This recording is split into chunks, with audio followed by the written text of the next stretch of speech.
Bismillahirrahmanirrahim.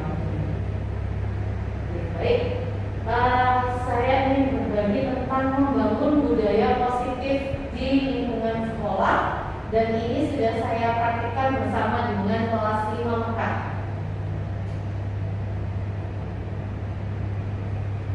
Oke, ini saya.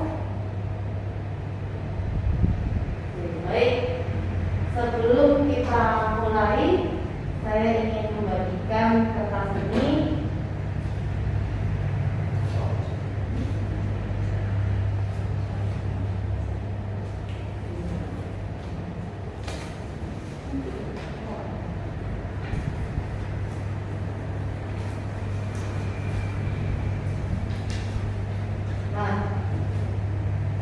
Pada kertas yang sudah Bapak Ibu pegang, silahkan dituliskan siapa orang yang paling penting dalam hidup Bapak Ibu.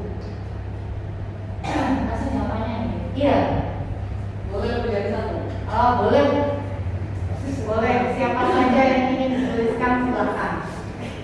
Siapa orang-orang yang paling penting dalam hidup Bapak Ibu sekalian?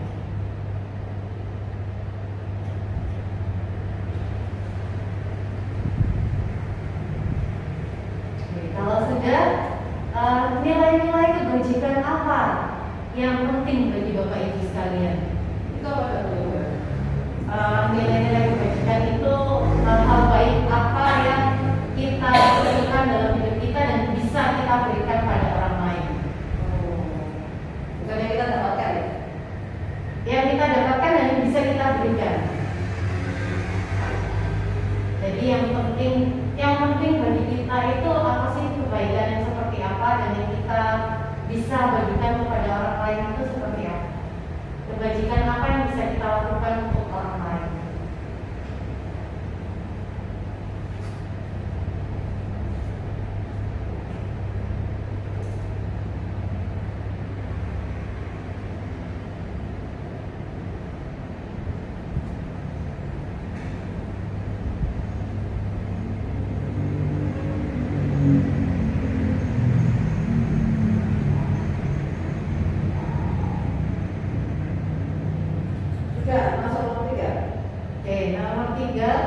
Kalau kita ingin menjadi orang yang ideal menurut kita ya, karakter dan sifat apa yang akan kita terus kembangkan dalam diri kita?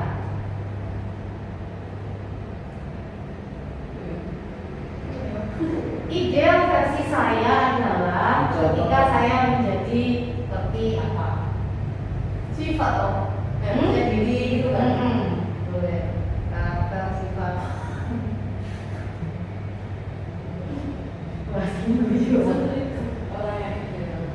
Ideal menurut Bu Asmi. Misalnya saat ini Bu Asmi sudah ideal menurut Bu Asmi, ya sudah dituliskan apa yang saat ini sudah Bu Asmi. Jadi orang yang kaya raya. Betul. Oke. Nah, selanjutnya sejauh ini atau sampai saat ini pencapaian apa yang membanggakan dalam diri Bapak Ibu sekalian?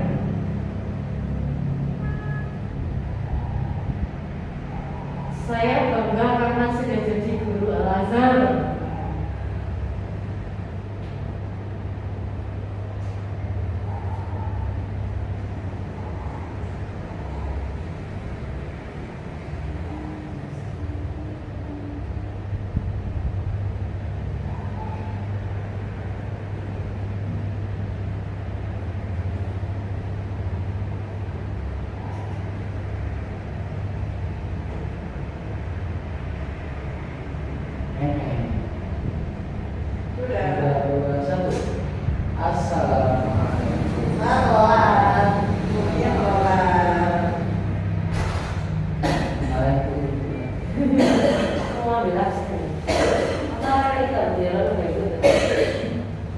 Selanjutnya, apa pekerjaan ideal bagi Bapak Ibu? Kalau pekerjaan saat ini sudah cukup ideal, maka itu bisa dilakukan. Bisa dituliskan.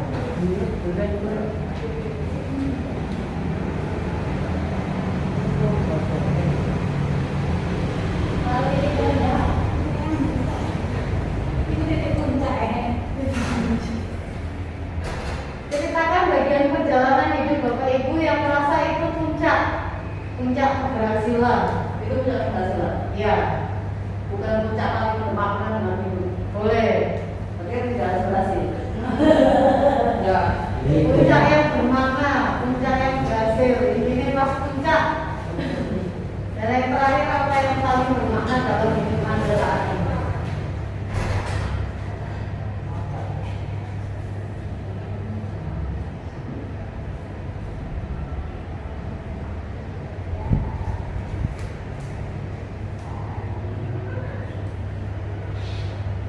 Mikir. Jangan soal PAS ya Pak.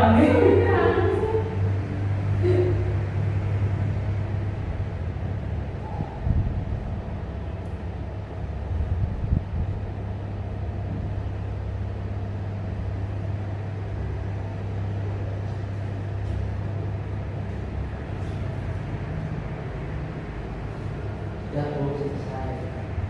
Apa yang paling bermakna bagi kamu? Iya. Yang bermakna ya kami memberi makna anak kami sih.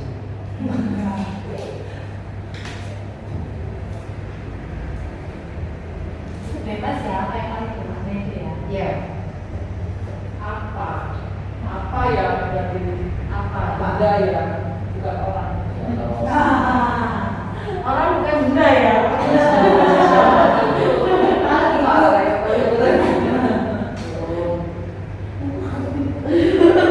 Oke, Mr. Ahmad. oke, Siapa orang yang paling penting dalam hidup Mr. Ahmad? ibu dan saya. Istrinya enggak ya? Iya, tapi itu dulu. Oh, ibu dan ayah. Satu. Lagi orang atau milik ibu dan ayah? Karena ya ibu dan ayah itu seseorang yang sangat berjasa dalam bagian dari kehidupan. Oke. Nah, Ya, berikutnya ya mungkin istri, mertua. banyak ya urutannya ya. Penting semua. Betalia, nilai kebajikan apa yang terpenting bagi Betalia saat ini?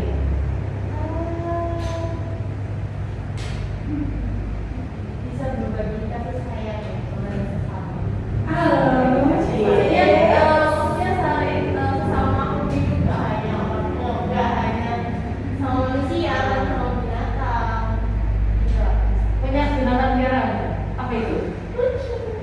Kucing, anak buah. Oke. Nah, Budin, kalau Anda menjadi orang yang ideal, karakter apa yang Anda inginkan? Percaya diri berarti tidak mudah menyerah. Dan itu sudah dilaksanakan ya? Sedikit. Berarti sudah percaya diri. Betul. Berarti sekarang sedang memupuk dan kepercayaan diri. Betul. Oke, mantap. Oke. Bu Asmi, apa pencapaian Bu Asmi yang paling Bu Asmi banggakan? Karena menjadi guru SDI Al Azhar. Banyak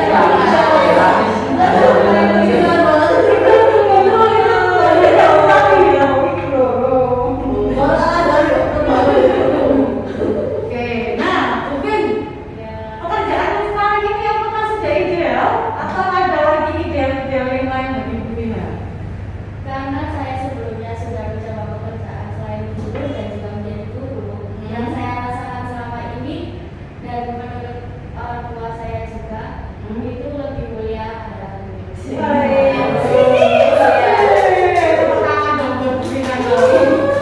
Dan selain mengikuti dalam hati, saya selalu mengikuti kata orang tua. Karena memang dari dulu adalah orang tua yang menuntut saya dari apa namanya ketika saya kehilangan arah.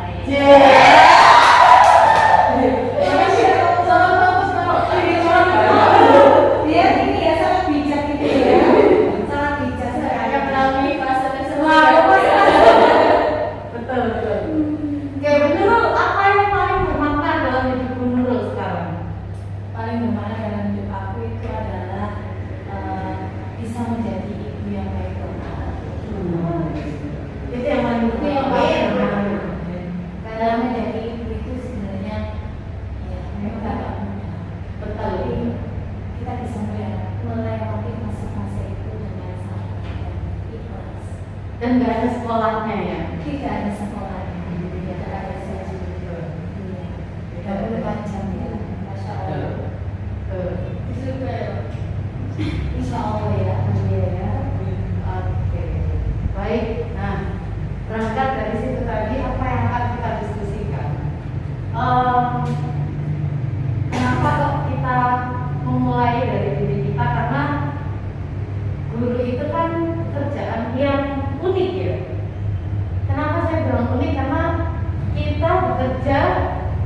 dengan objek pekerjaan utama kita adalah manusia, dan tidak ada pekerjaan lain selain guru yang objeknya adalah manusia, dan pertanggungjawabannya luar biasa, dan kita yang memegang nasib generasi selanjutnya.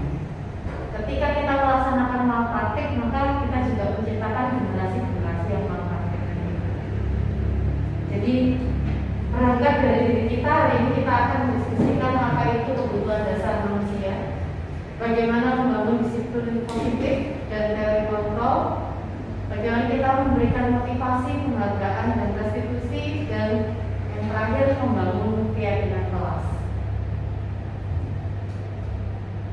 Oke. Baik. Nah, menurut Dr. William Glasser dalam choice teorinya, manusia itu memiliki 5 kebutuhan dasar, yaitu kesenangan.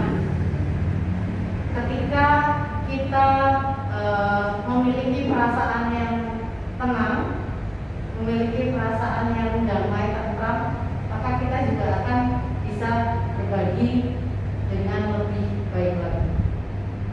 Yang kedua adalah cinta dan kasih sayang. Selanjutnya adalah kebebasan, bertahan hidup, dan power atau membangun kekuasaan. Kenapa ini menjadi 5 kebutuhan dasar bagi manusia? Karena dari sinilah kemudian kita mencetak, kita mengembangkan diri sebagai pribadi-pribadi yang itu bisa lebih percaya diri untuk membentuk dan mendidik generasi lain. Yang tentunya kesemuanya ini didasari dari pengembangan keimanan dan ketakwaan.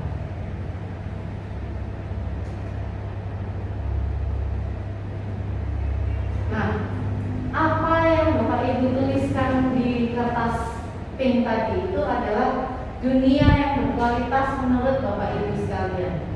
Apa itu dunia berkualitas?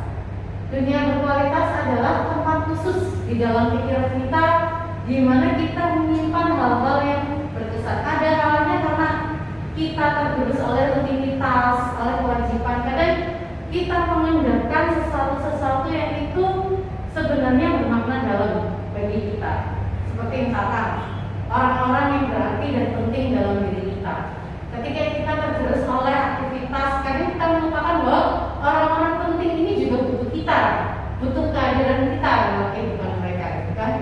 Nah, ketika hal-hal yang Bapak Ibu tuliskan tadi, menggali lebih dalam, berpikir apa ya, kayaknya susah, itu kita sedang mencari, menemukan kembali apa yang selama ini sebenarnya ada di sekitar kita, tapi itu menjadi mengendap, tertutup oleh hal-hal yang lain. Padahal kalau kita bisa mengcapture dan menjadikan itu kenangan, mereka adalah album-album foto, potongan-potongan foto yang itu melengkapi dan menjadikan kita manusia yang seutuhnya. Dunia berkualitas ini lebih menggambarkan kita, siapa diri kita, bagaimana kita, dan karakter kita seperti apa, dan siapa orang-orang yang sebetulnya berpengaruh sampai kita jadi seperti ini, sampai kita menjadi kita yang sekarang dengan kualitas kita yang sekarang.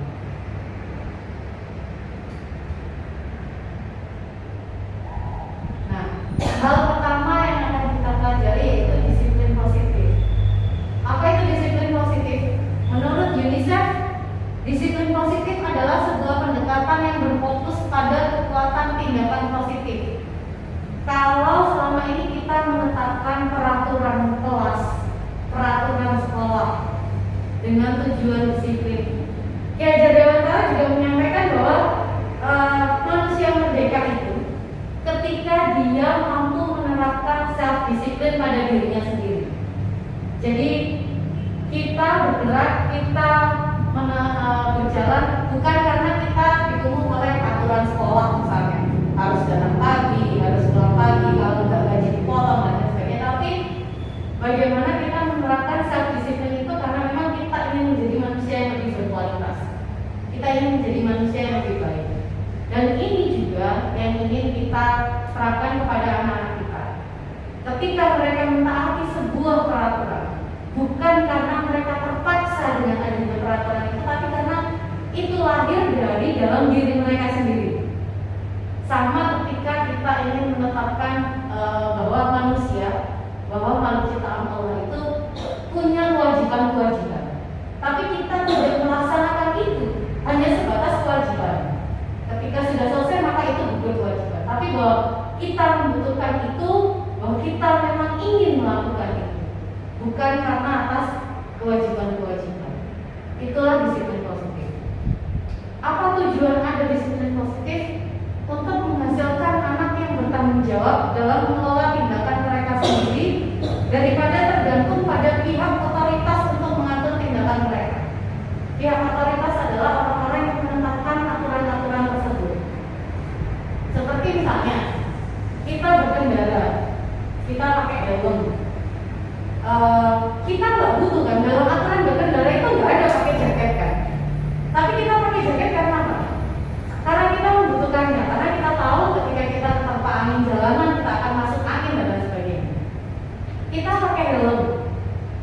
Awalnya mungkin karena peraturan kalau kita nggak pakai helm kita akan kena tilang. Tapi lambat laun semakin bertambah usia kita menyadari bahwa ketika kita nggak pakai helm dan terjadi sesuatu di jalan, masya Allah semoga itu tidak terjadi ya. Kita tahu bahwa ini untuk menjaga keselamatan kita lebih daripada sekedar memenuhi kebutuhan agar nggak ditilang. Nah, kita ingin membentuk anak-anak yang seperti itu. Sama seperti ketika Mr. Ahmad atau Mr. Gary bilang salatlah tepat waktu, salatlah di awal waktu. Kita ingin itu lahir dari diri anak-anak sendiri bahwa beribadah tepat waktu, beribadah di awal waktu itu bukan lagi sesuatu yang dipaksa. Ketika nggak ada Mr. Ahmad, ketika nggak ada Mr. Gary, ketika nggak ada orang tuanya, mereka bisa melaksanakan itu secara otomatis. Nah, ini adalah cita-cita kita bersama bahwa anak itu memiliki tanggung jawab dalam mengelola tindakannya. Yang ketiga adalah disiplin positif. Prinsip-prinsipnya itu apa? Membina dan meluruskan perilaku anak agar dia mengetahui kesalahannya. Daripada kita menjustifikasi atau kita menghukum atau kita mengadili seorang anak, kita encourage mereka untuk tahu bahwa apa yang dilakukan itu tidak benar. Misalkan ketika ada anak melakukan bullying, nah ketika kita menuduh itu ada self defense yang muncul. Enggak kok, aku enggak melakukannya. Tapi ketika kita bisa mengajak anak tersebut bicara dari hati ke hati dan akhirnya dia menyadari bahwa itu adalah sebuah kesalahan dan itu bisa terlontar dari dia sendiri, maka perbaikan dirinya itu akan lebih optimal daripada kita hanya sekedar justifikasi kamu bersalah, kamu minta maaf, kemudian kamu selesai, tapi si anak ini tidak benar-benar merasa bersalah. Konsekuensi bersifat membangun, bukan menghukum. Ketika kita memberikan konsekuensi atas kesalahan seorang anak, konsekuensinya itu yang menumbuhkan semakin membentuk karakternya. Jadi nggak hanya sekedar memberikan hukuman, itu juga bermanfaat untuk diri si anak. Kemudian ketika kita menerapkan suatu konsekuensi, hormatilah martabat anak, hormatilah hak anak, dan dalam menegakkan disiplin positif itu merupakan menegakkan kesetaraan dan keadilan serta mengembangkan perilaku sosial dan disiplin. Ini adalah disiplin positif dan kita berharap ini juga bisa diterapkan di sekolah kita.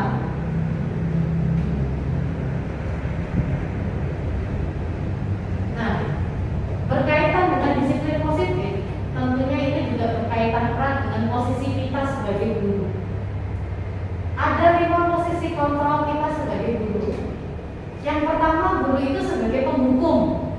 Ketika anak melakukan kesalahan, pokoknya dihukum. Nah, hukumannya bisa secara fisik atau secara verbal. Kayaknya kalau di sekolah kita nggak ada hukuman secara fisik. Kita mungkin menghukum secara verbal, yang kita mengeluarkan kata-kata yang itu mengadili si anak, dan itu akhirnya berpengaruh hingga alam bawah sadar si anak. Kita kadang tidak menyadari kita melakukan itu. Yang kedua, membuat orang merasa bersalah. Nah, kadang misalnya ada anak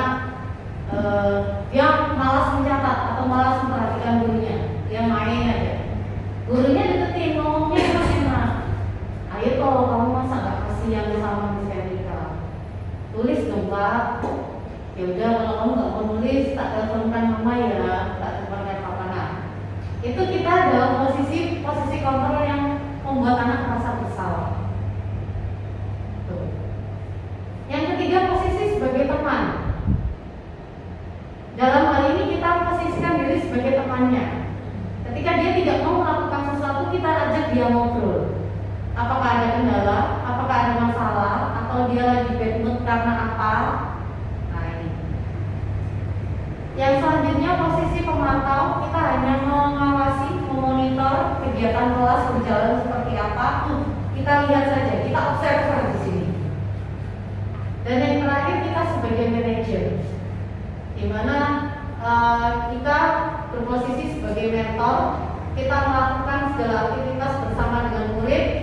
Ketika murid tidak ingin melakukan satu aktivitas, maka dia menyadari konsekuensi dan tanggung jawabnya. Misalnya akhirnya dia jadi tidak paham materinya, atau ketika asesmen akhirnya dia tidak bisa mengerjakan, dan kita juga sebagai posisi mendukung murid agar dia bisa menemukan solusi. Misalkan Zizi hari ini nggak mau ikut pelajaran sains. Nah, ketika dia nggak mau ikut pelajaran sains, dia paham apa konsekuensinya. Nah, saya sebagai gurunya bertanya pada Zizi, kenapa kok dia nggak ikut sains? Apa dia nggak suka materinya? Atau dia lagi ada masalah? Ketika saya bisa membantu mencarikan solusi, maka saya bantu. Ketika memang lagi anaknya lagi belum mood, dibiarkan saja dulu, nanti diajak bicara.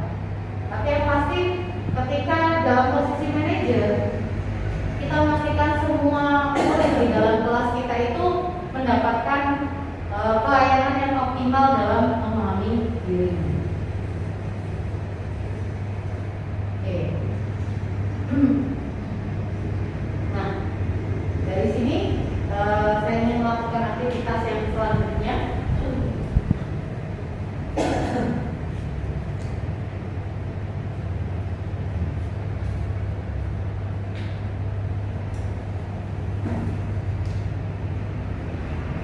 Silakan Bapak Ibu tuliskan di sini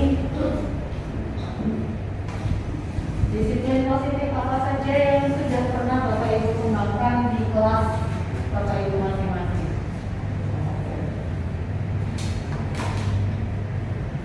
Dan posisi kontrol apa yang sudah pernah Bapak Ibu lakukan di kelas Bapak Ibu masing-masing.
Iya.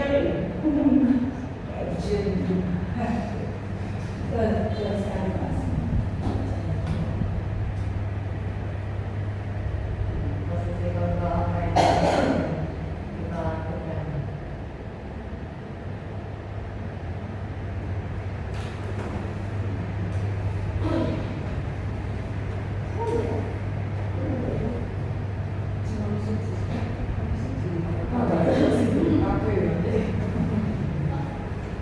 Bisa kita ada kafe, bisa kafe.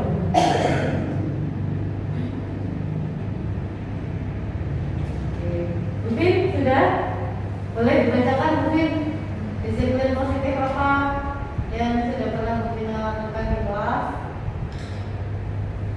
Disiplin positif adalah menegakkan kebijakan yang paling penting. Karena ketika mereka belajar itu hal yang mereka bisa berinteraksi dengan sesama. Jadi antara guru dan murid. Karena ketika kita belajar bahwa ketika kalian tidak mendengarkan atau tidak paham dengan soal selanjutnya, dengan cara itu kita bisa memberikan pertanyaan atau menghampiri ke siswa yang bermasalah atau ketika dia tidak fokus memberikan. Karena nantinya bakal berakhir buruk jika tidak fokus kepada dirinya sebagai murid. Oke. Mr. Ahmad, Disiplin positif mengungkapkan manfaat dan akibat jika seorang murid menjalankan kewajiban.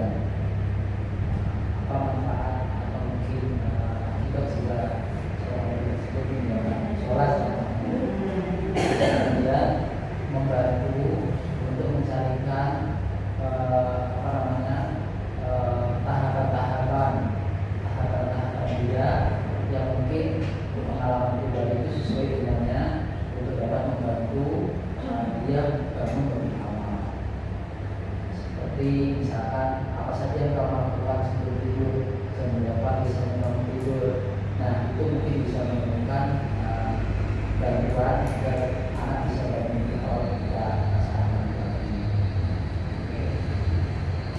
kalau teori kontrol Bu Asmi, apa yang paling sering dilakukan Bu Asmi dari posisi kontrol ini?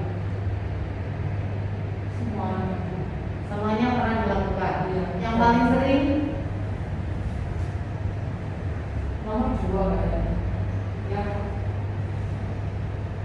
membuat lembut tapi godok gitu ya. Contohnya Bu Asmi. gimana ya? Itu misalnya mau apa namanya? Nyoret itu tuh meja, hari kita kan nyoret meja itu. Nah, Di situ saya apa namanya? Menanyai ini meja miliknya siapa? Sekolahnya siapa? Kalau misalnya waktu ini bagaimana? Jadi di anaknya akhirnya berinisiatif mencari pemaham sendiri. Karena kapan hari kalau misalnya dihapus itu tetap tidak bersih. Tapi saya bilang ya kamu besok bawa meja sendiri aja. Ini yang mengganti rugi. tadi rugi. Iya. Oke. Benar-benar marketing kan. Kalau sendirinya Budin, kalau saya itu semuanya memang sudah dilakukan tergantung kasusnya apa, itu namanya beda-beda. Kalau yang paling sering ya itu monitor atau memantau. Jadi kalau ada apa kejadian di kelas atau melapor apa di kelas, jadi kita tidak langsung mencari anak atau menggunakan yang melapor, dipantau dulu kita di dalam mainnya masih berantem enggak. Kalau tadi sudah berarti anak-anak tidak ada masalah. Tapi kalau menurut kita baru kita ambil satu-satu. Paling sering itu monitor. Iya. Ya, memang kalau untuk posisi kontrol ini kita semua pasti pernah melakukannya ya. Hanya kadarnya saja mana yang paling sering kita lakukan seperti itu. Dan itu kata Bu Gina tergantung posisi dan bagaimana situasi. Nah, posisi kontrol ini penting untuk kita ketahui karena apa? Karena kita yang memegang kendali di dalam kelas. Sama seperti poin yang terakhir bahwa guru adalah manajer di dalam kelas tersebut, kita adalah fasilitator, kita yang mengatur ritme di dalam kelas. Jadi posisi kita itu menentukan perkembangan anak juga di dalam kelas.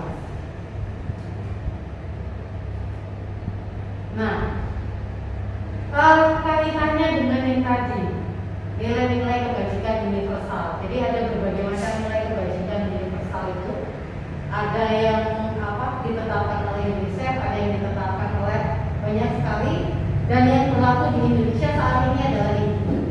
Profil pelajar Pancasila.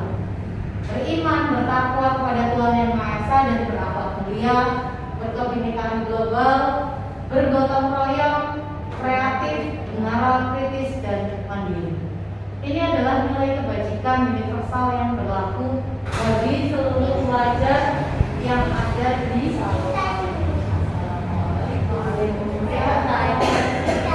Gimana?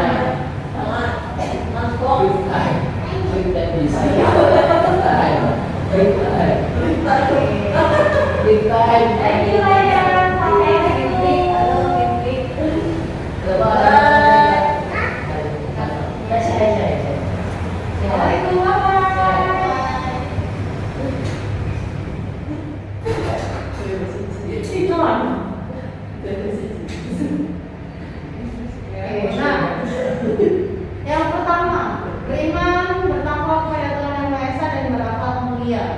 Elemennya apa saja? Yaitu akhlak dalam beragama, akhlak dia secara pribadi, akhlak kepada sesama manusia, fadlun minan nas, akhlak kepada alam, dan akhlak bernegara. Nah, inilah yang kita bangun dalam diri anak-anak. Inilah basisnya, inilah fondasinya. Seorang anak kita kembangkan khususnya di Al-Azhar ya. Jadi bagaimana ketika saat-saat ini yang menjadi visi kita adalah cerdas, beradab, dan berwawasan global. Nah, letak adabnya adalah di pengembangan 5 akhlak ini. Bagaimana dia secara keyakinan agamanya, bagaimana dia dalam membangun pribadinya, bagaimana sikap dan perilakunya kepada temannya, kepada orang dewasa di sekitarnya, pada gurunya, bagaimana dia dengan lingkungan, bagaimana dia sebagai bagian dari warga negara. Yang kedua adalah berkebinekaan global.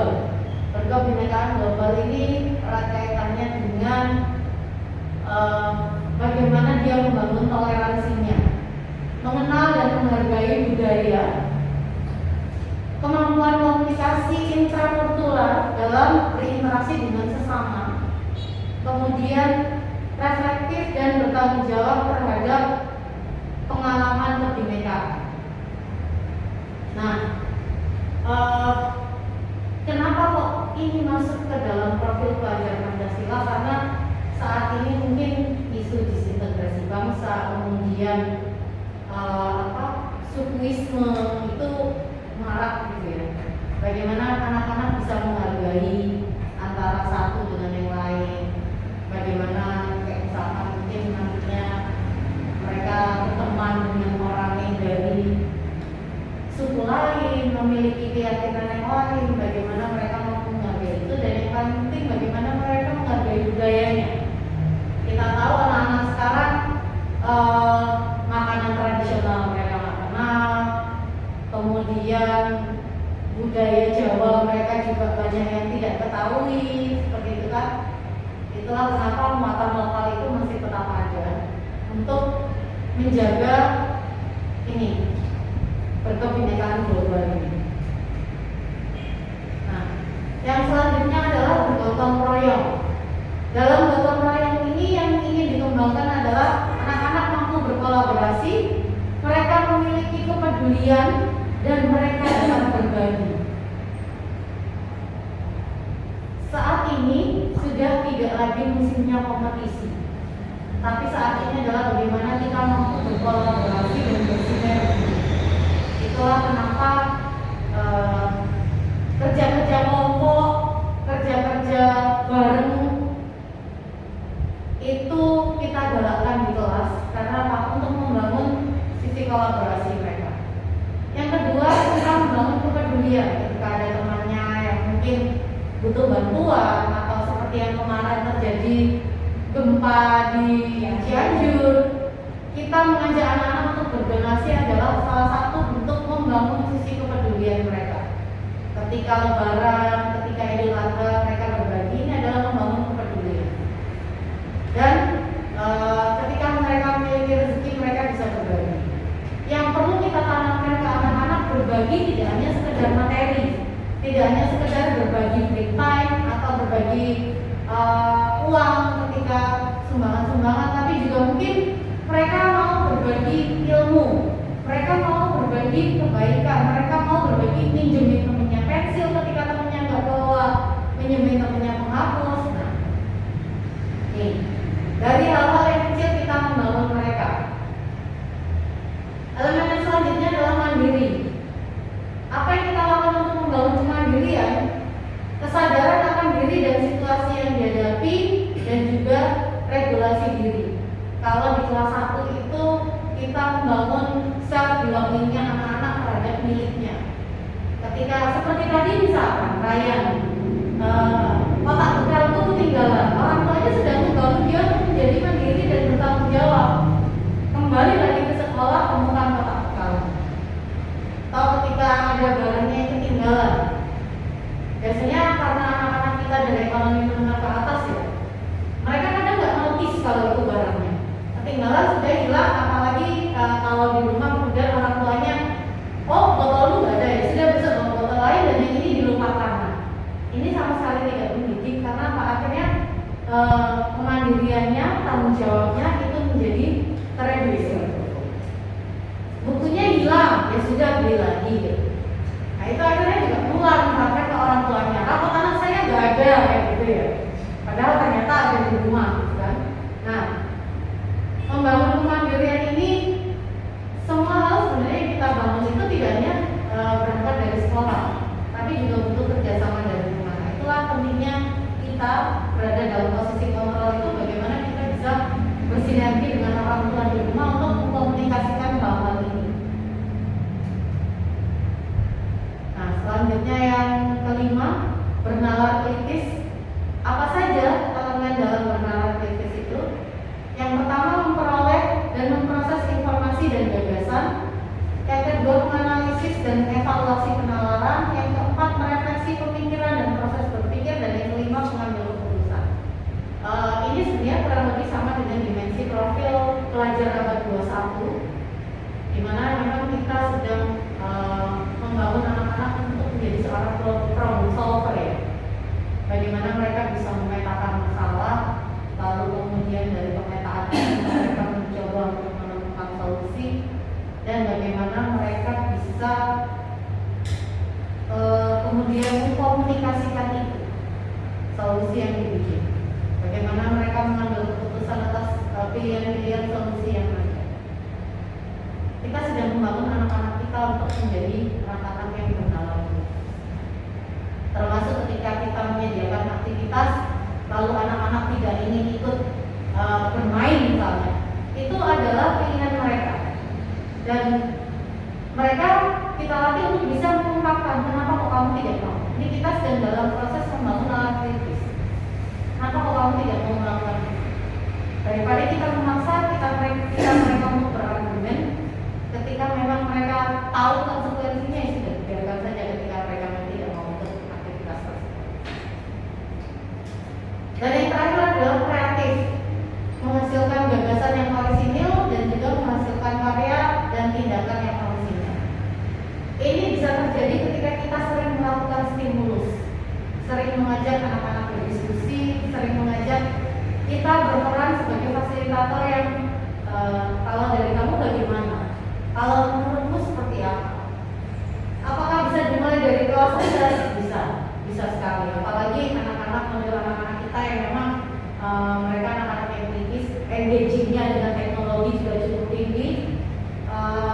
Generasi-generasi yang kita ajarin sekarang adalah generasi digital native, di mana mereka lebih paham tentang gadget itu jauh lebih daripada kita guru-gurunya. Nah, ini adalah segitiga restitusi. Segitiga restitusi ini sebenarnya secara tidak sadar itu sudah kita lakukan. Hanya saja kita tidak tahu itu apa secara teori. Seperti yang tadi disampaikan Bu Asmi, seperti yang tadi disampaikan Bu Dina, itu adalah salah satu implementasi dari segitiga restitusi. Ketika ada seorang anak melakukan sebuah kesalahan di kelas, kan? Alih-alih kita menjustifikasi kamu salah, ayo ganti mejanya, belikan yang baru atau Misal sih nggak mau tahu gimana caranya pokoknya. Nah, ketika misal sih nggak mau tahu gimana caranya, itu kita sudah melakukan justifikasi.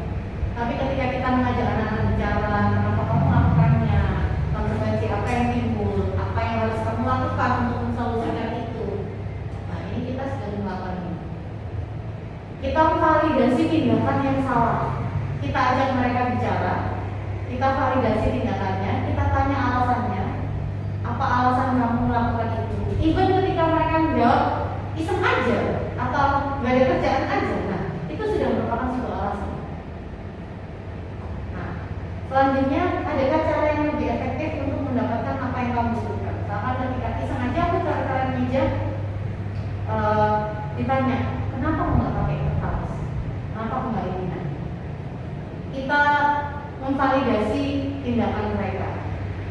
Kemudian kita menanyakan keyakinan. Nah, kita kan sudah punya kelas rules, misalnya dalam kelas rules itu apa. Nah, ketika dia melanggar, kamu ingin menjadi orang yang seperti apa? Apakah kamu ingin menjadi orang yang itu suka coret-coret barang orang lain, atau kamu ingin menjadi pribadi yang lebih baik? Ini bisa jadi bicara. Dan yang ketiga adalah menstabilkan identitas, di mana setiap orang pasti pernah punya kesalahan dan kamu bukan satu-satunya yang pernah melakukan. Artinya setelah kita ajak bicara, si anak kemudian menyadari kesalahannya dan mungkin mereka merasa bersalah, kita netralisir lagi perasaannya. Jangan sampai kemudian itu mengendap di alam bawah sadarnya dan dia tumbuh menjadi pribadi yang introvert karena aku salah, akhirnya diterima di otaknya aku salah. Nah, disinilah kita menstabilkan identitas mereka. Segitiga restitusi ini saya praktikkan kemarin di kelas 5 Mekah. Jadi di kelas 5 Mekah itu ada salah satu murid yang memang dianggap teman-temannya cukup annoying. Nah, ketika dalam proses diskusi, teman-temannya itu berdiskusi dan dia itu sibuk dengan dirinya sendiri. Ketika ditegur sama temannya itu malah dimarahin sama dia. Emang kenapa kalau aku kayak gini? Nah, akhirnya satu kelompok itu saya ajak bicara dulu secara umum, lalu kemudian si anak yang menjadi objek itu saya ajak bicara dengan menerapkan metode ini. Alhamdulillahnya dia bisa menyadari perilaku yang dia lakukan, baik buruknya, lalu apakah ketika orang lain melakukan itu padanya dia juga mau atau tidak. Saya ajak bicara seperti itu, alhamdulillah akhirnya ada perbaikan.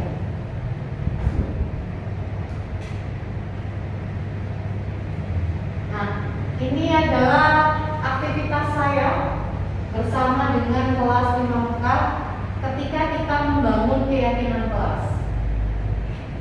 Saya sampaikan ke anak-anak bahwa kelas ini adalah milik kita. Pelajaran sains dan IPA itu bukan hanya dari serikat kalian, tapi ini adalah kelas kita bersama. Nah, biar kamu merasakan kenyamanan selama belajar IPA dan sains, apa yang kamu inginkan? Akhirnya kita membuat keyakinan kelas. Apa yang mereka inginkan, kelas itu berjalan seperti apa, lalu apa yang akan mereka berikan untuk kelas. Jadi mereka memetakannya ke dalam dua, apa yang mereka inginkan terjadi di dalam kelas dan kontribusi apa yang bisa mereka berikan ke kelas.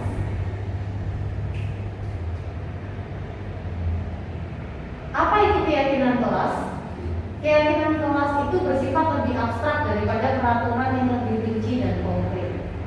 Keyakinan kelas berupa pernyataan universal, lalu bahasa yang kita keluarkan itu bahasa-bahasa positif. Daripada kita membuat peraturan kelas jangan berlari di dalam kelas. Nah, ini kan kalimat negatif.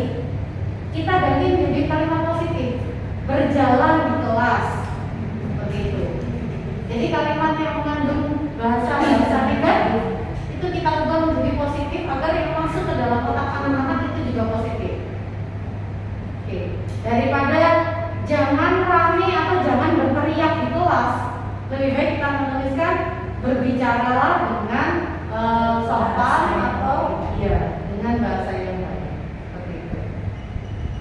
Nah, keyakinan kelas itu sebaiknya tidak terlalu banyak, pada intinya saja. Jadi agar itu juga mudah diingat dan dipahami. Nah, konsistensi terhadap penerapan keyakinan kelas itu juga penting. Kemudian setelah membuat keyakinan kelas, kita ajak anak-anak juga untuk membuat konsekuensinya. Jadi misalkan kita membuat keyakinan kelas berjalan di dalam kelas.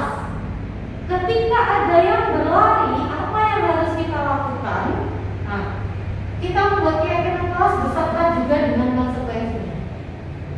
Jadi ketika mereka melanggar keyakinan kelas, mereka tahu apa yang harus dilakukan. Kalau yang saya lakukan tadi di kelas 5 itu,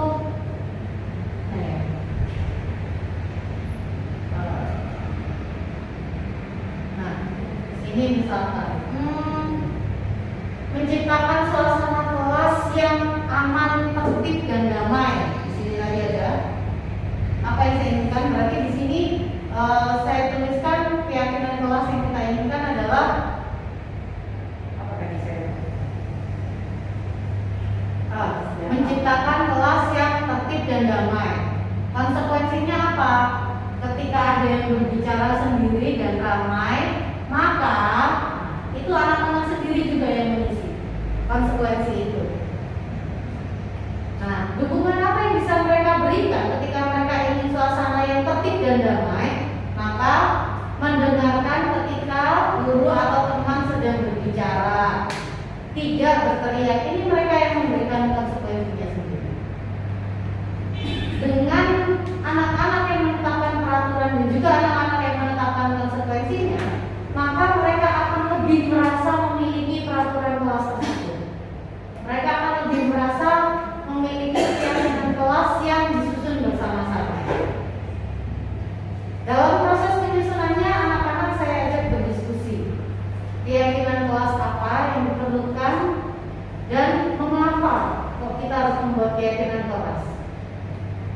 Mereka juga mengkonstruksi keinginan mereka tentang kelas ideal. Menurut mereka itu seperti apa sih? Nah, kelas ideal yang mereka inginkan itu yang akan kita wujudkan bersama-sama.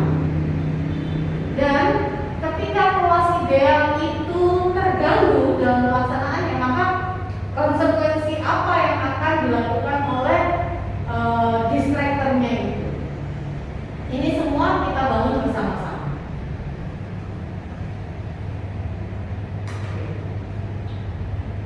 Nah, dari keyakinan kelas inilah diharapkan nanti kelas itu bisa berjalan dengan lebih kondusif. Kelas itu bisa berjalan dengan sesuai apa yang diinginkan oleh anak-anak. Dan kita pun lebih bisa menjalankannya dengan lebih fleksibel. Karena apa? Mereka yang membuat kesepakatan, mereka yang menyepakati konsekuensinya, sehingga kita fungsinya hanya sebagai reminder saja, sebagai pemantau saja, sebagai manajer tadi.